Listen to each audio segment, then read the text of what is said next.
She's wearing like this beautiful black dress, and this one cafe was pretty warm, so she started to sweat, as you know it's normal to do in Thailand. And I just started making fun of her for sweating. I was, oh, you did squats in the bathroom, like to warm up before he comes speaking to me and stuff. And you know, she had like a bit of sweat. I'm wiping it off her and saying, oh, you're so sweaty, you know, just teasing around with that. That made our conversation flow so well, to the point that I was leaving Thailand that same day, by the way. That was my last day on Thailand. I literally just had like a last minute date with this girl. It was so good. She was meant to stay in Thailand with her brother for like months in the future. We had such a good time together on that date that she literally left her travels early, came back to the UK to be with me. So I made such a great impression on that first date because I focused entirely on this kind of teasing, light-hearted vibe, this sexual energy, before getting into the more sort of serious conversation. Oh, fuck me. Holy shit, bro. When I was in university, I was a fuckboy, right? I was good at sleeping with girls from like Tinder and clubs and everything. And me and my one friend, Levi, we went out onto this club night. Inside the club, you know, we kissed girls and stuff, but none of the girls like were coming out with us. But we leave the club, we're about to go home, we've gotten an Uber, and we see these two like cute looking, like bro, sexy looking girls, like hot looking girls. It was very interesting because the two girls we saw were like exactly our type. So we go up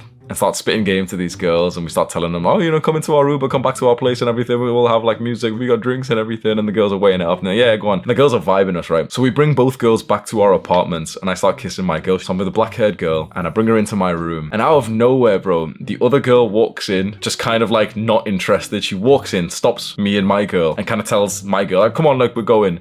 I'm like, what the fuck? So what, you know, like, why is my friend not held it down? Like, come on, bro, just take care of your girl for like another 5 minutes, bro. All I needed was 5 minutes, bro. He sat there on his bed just looking defeated. I'm like, bro, what the fuck? All you have to do is just like keep her busy. Like, if you're not gonna fuck her, fine. But like, I was about to, bro. What the fuck? Like, why is your girl coming to my room and interrupting me and taking her away? And they just went home now. And he just looks at me, he's like, oh, bro, I've got no fucking game. Like, he usually is kind of a smooth guy, but this is literally what happened. This guy brings his girl into his room, and they sit there with like the bright light on, no music playing or anything. They just sat there at the edge of his bed, and he's just asking her interview questions. So like, what kind of music do you like?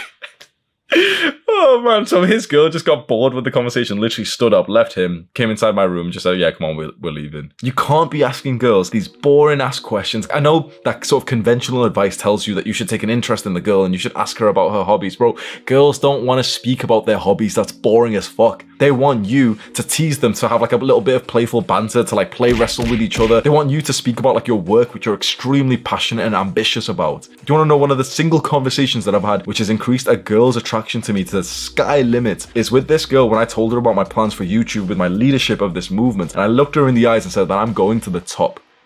Do you want to join me?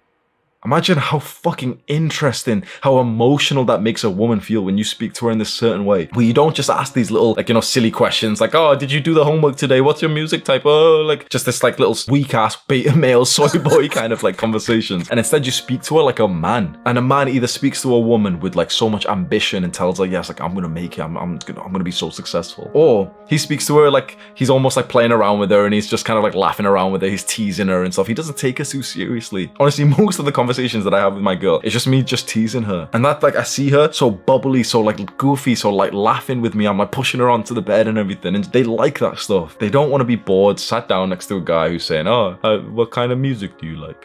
Scroll down right now and click on the subscribe button and you'll see more videos like this. Also, click and watch this video right now. Do the hard work, especially when you don't feel like it.